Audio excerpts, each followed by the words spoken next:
Here's the question. The 70% rule that flippers use, how long does it calculate for holding time? And also, what percent of profit does it include? This is a question that somebody in my solo house flipper community asked. And as you guys know, I answer every question every single day.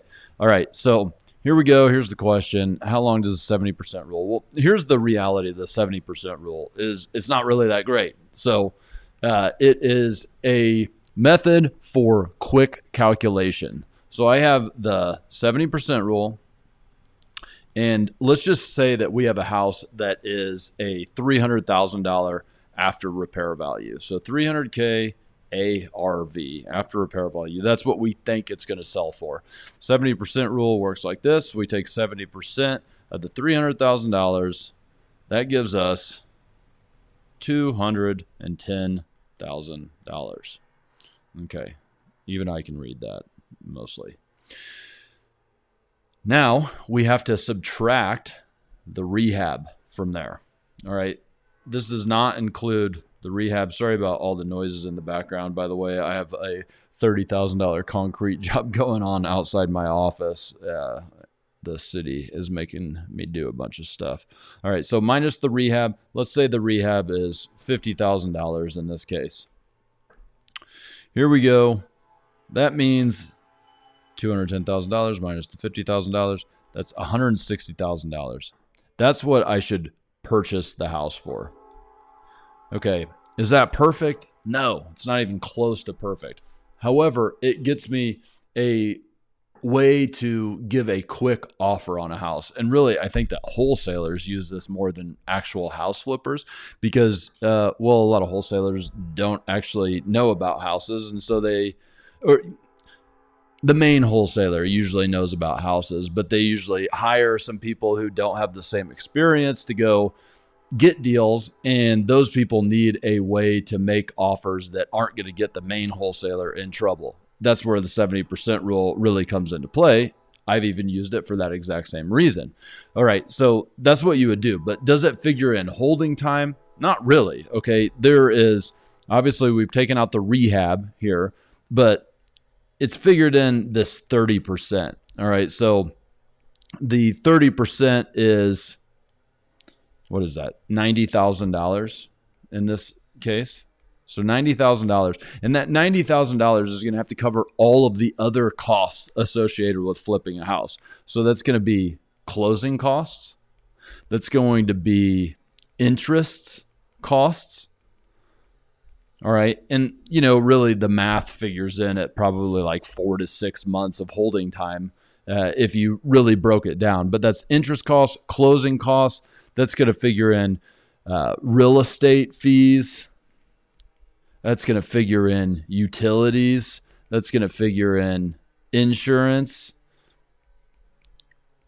It's going to figure in all that stuff. Once again, is it perfect? No, because somebody's insurance is more than somebody else's. Property taxes, somebody's property taxes are more than somebody else's. Utilities, who knows? Real estate fees, interest rates. You might have a great interest rate. Heck, you might be buying cash. So is it perfect? No, but it gets us in the ballpark. Now, here's another thing, because I'm actually bothered by that as well. So that's why I made this flippin' calculator, as I named it, which this breaks things down a little bit further than just the 70% rule. So it spits me out an acquisition price, and that is based on the after repair value.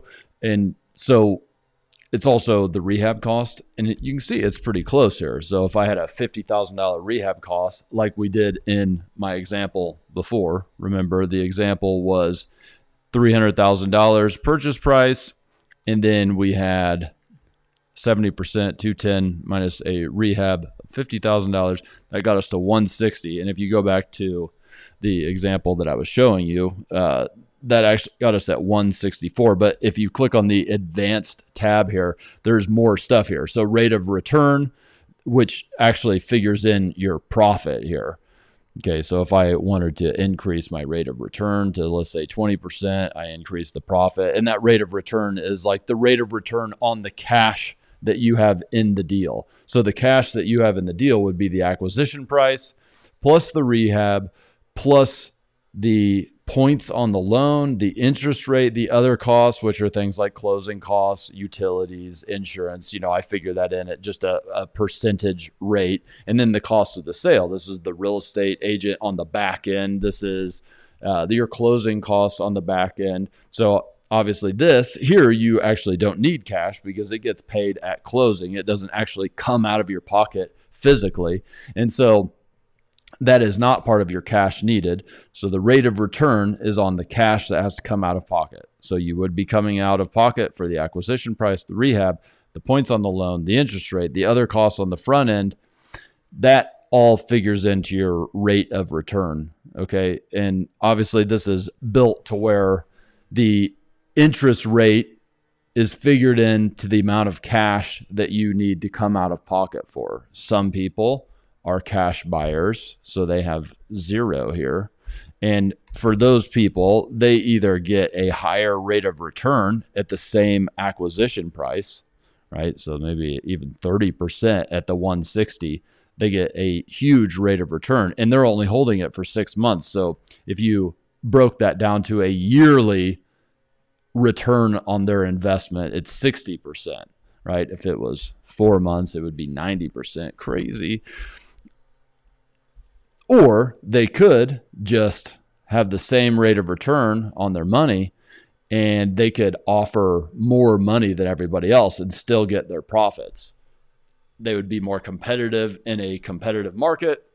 It's to each their own there. But this goes a little bit further than the 70% rule. You can see in basic conditions, which is interest rates of 12%, points on loan on the front end, 4%, hold time of 6 months, and a rate of return of around 15%.